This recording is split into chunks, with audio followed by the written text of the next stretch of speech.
Hanggang sa ngayon ay patuloy pa rin ang pagdepensa ng Philippine Coast Guard sa ating territorial waters laban sa mga nanghihimasok na Chinese vessels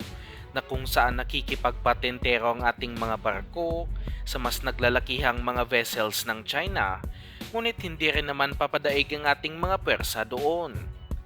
Naka-full force na sa ngayon ang Philippine Coast Guard na kung saan nakadeploy na halos lahat ng kanilang patrol vessels sa iba't ibang parte ng West Philippine Sea na malaking mensahe sa China na hindi aatras ang Pilipinas.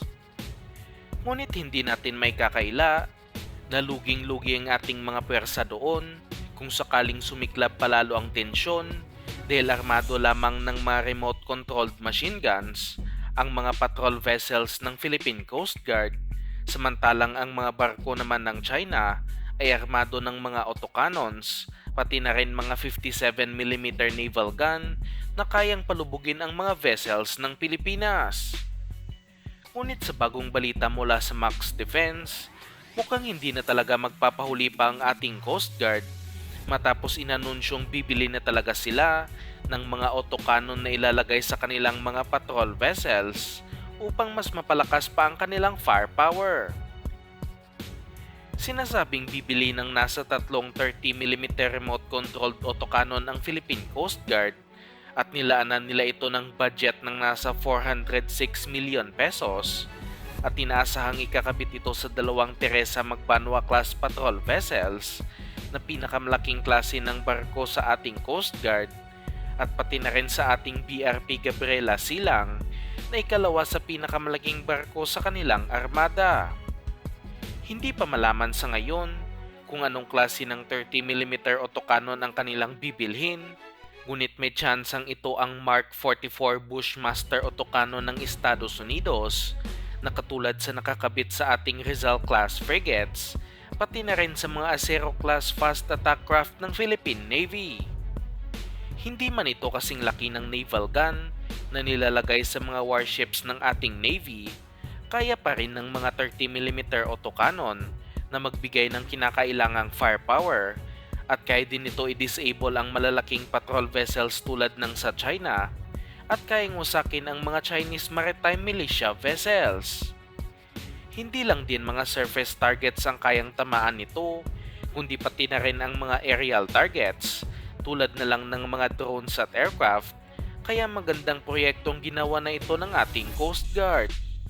At dahil nga sa marami pang ibang paparating na patrol vessels ang Pilipinas, umaasa tayong makakabitan ang mga ito ng mas malaking mga kanyon tulad na lang ng 57mm naval gun upang kaya na talagang makipagsabayan ng ating mga patrol vessels at hindi na basta-basta ibubuli ng China. At sa isa pang balita, hindi lang ang ating Philippine Coast Guard ang magdaragdag ng mga armas sa kanilang mga barko, kundi pati na rin ang ating Philippine Navy matapos ibalitang i-upgrade ng ating mga Tarlac class landing platform dock ng bagong mga subsystems, radars at mga weapon systems na mas lalo pang magpapalakas sa naturang warship. Base sa impormasyon, lalagyan ng mga Mistral 3 surface-to-air missile system ang dalawang Tarlac class LPD na BRP Tarlac at BRP Davao del Sur upang magkaroon ito ng air defense system, lalo na't malaking target ang mga naturang warships. Kapareho ito sa inilagay sa mga Rizal class frigates bilang kasalukuyang pangunahing air defense system nito, at kahit na short range lang ang naturang weapon system na may range lamang ng nasa 8 kilometers, kaya pa rin ito makapag-intercept ng mga missiles, drones, at pati na rin mga aircraft. Sinasabi rin na tinitignang lagyan ito ng vertical launching system na paglalagyan ng mga anti-air missiles, ngunit hindi tayo kumbinsido dito dahil hindi nakadesenyo ang mga Tarlac class para dito at malaking budget ang kailangan kung ipipilit ito ilagay sa mga vessels.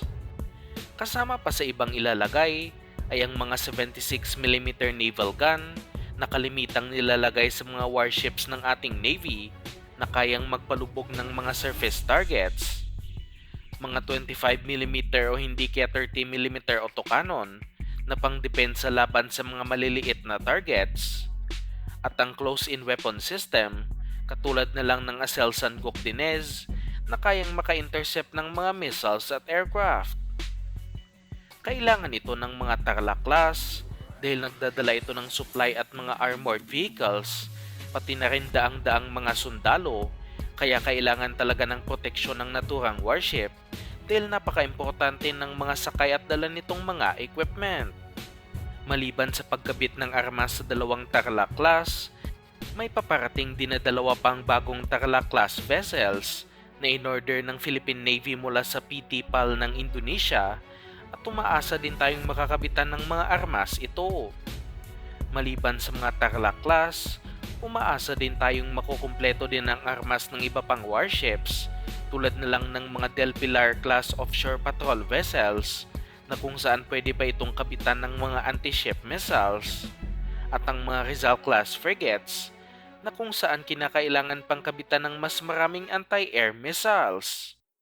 Ngunit matutuloy lang ang mga ito kung seryoso ang gobyerno sa pagpapalakas ng ating hukbong sandatahan